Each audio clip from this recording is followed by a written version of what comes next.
In the spring of 2001, a serial killer is hard at work, plucking prostitutes off the strolls in Missouri and Illinois and dumping their bodies on both sides of the Mississippi River. 6 victims have fallen prey to a man who manages to elude detectives. That is, until they retrieve DNA evidence left behind at 2 of the crime scenes that matches a single unknown male profile. Now detectives hope they can catch up with their suspect before he strikes again.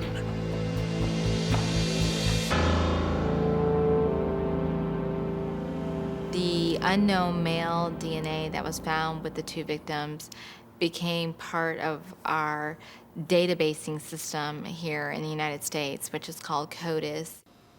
CODIS, or the Combined DNA Indexing System, allows CAR to instantly compare her unknown profile against millions of samples taken from convicted felons across the country.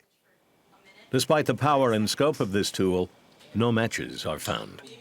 Then, in November of 2001, 8 months after they first began, the prostitute killing suddenly stopped.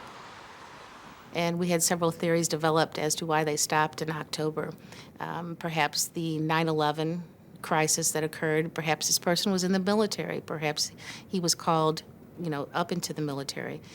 Perhaps this person was in prison, incarcerated. Detectives have lots of theories, but no new leads. The investigation begins to lose steam, and ultimately the 6 unsolved murders all go cold.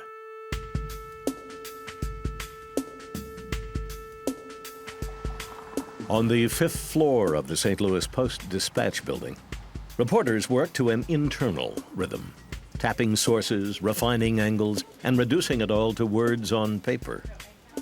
Bill Smith works the human interest beat, often writing about the edges of St. Louis society. In May, he casts his eye toward the unsolved prostitute murders, now over a year gone cold.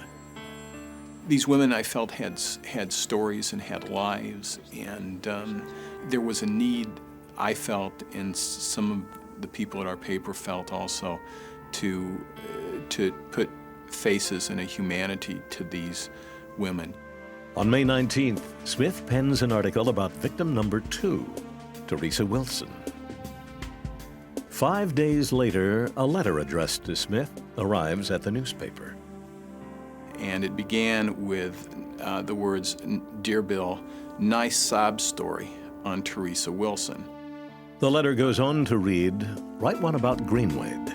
Write a good one and I'll tell you where many others are, to prove I'm real."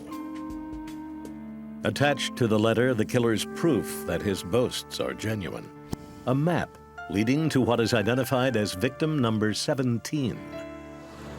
It was a very grassy, abandoned area, similar to the other areas that the other girls had been discovered.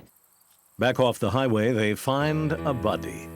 The majority of the skeleton remains were found back in a very wooded area, and the skull was found in an open field where it was very noticeable if somebody were just walking by. But again, it's a desolate area and not too many passerbys. As one team works in the field to process the latest body, a second pores over the letter, mining it for clues. That letter to us was our suspect. We took that letter and did everything we could to try and identify the writer.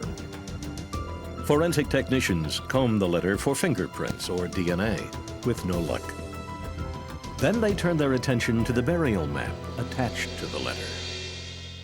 We could tell it was computer generated, though he had cut off the borders, and we didn't know what website it came from. Detectives enlist the help of the Illinois State Police Cyber Crimes Unit. Investigator Mark McCamish recognizes the map as one from the website Expedia.com. They then contacted Expedia and asked them if they kept logs. Those log files would record IP addresses, Internet Protocol addresses of computers that had visited their website. Expedia provides detectives with a list of all the computers that had recently logged on to the website and searched for maps with the coordinates in question. Detectives come up with a hit, a specific Internet Protocol address assigned to the service provider UUNet. That evening, we contacted UUNet and advised them that we were looking at a specific address, the date, time, and time zone on this IP address, and asked them if they would have those records available, and they indicated that they would. Hours later, UUNet comes back with the name Maury Travis and an address just outside St. Louis. The cyberlink, however, is just a starting point. A background check provides even more compelling evidence that Travis might be their killer. The person that was assigned that IP and we believe lived at the address was a convicted felon. And the funny thing was, he was actually locked up from November till February. Travis's time in prison coincides with the period of time when the prostitute murders suddenly stopped. The suspicions of cold case detectives are now peaked. They will be satisfied with nothing less than a look inside the home of Mr. Travis.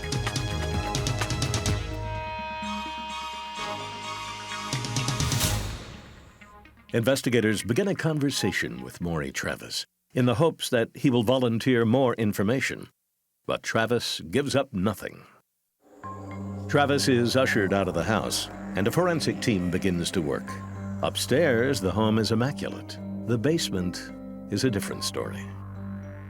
When you get down to the basement, you're in the basement. It's finished as any other den would be in any other house. There's several rooms off of the hallway, and at the end of the hallway is where his computer was ultimately discovered, and there's a bed in there. On the floor and walls are traces of what looks like blood. It is the first hint that something sinister might have transpired in the depths of Maury Travis's basement.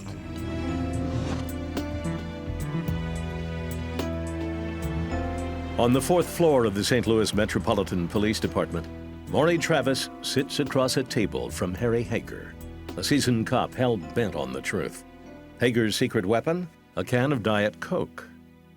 Well, I went and talked to him a couple times while he was being interviewed, and I asked him if he wanted something to drink or eat, and he asked for a soda. And after he finished drinking the soda, once he discarded it, the can was taken to the lab.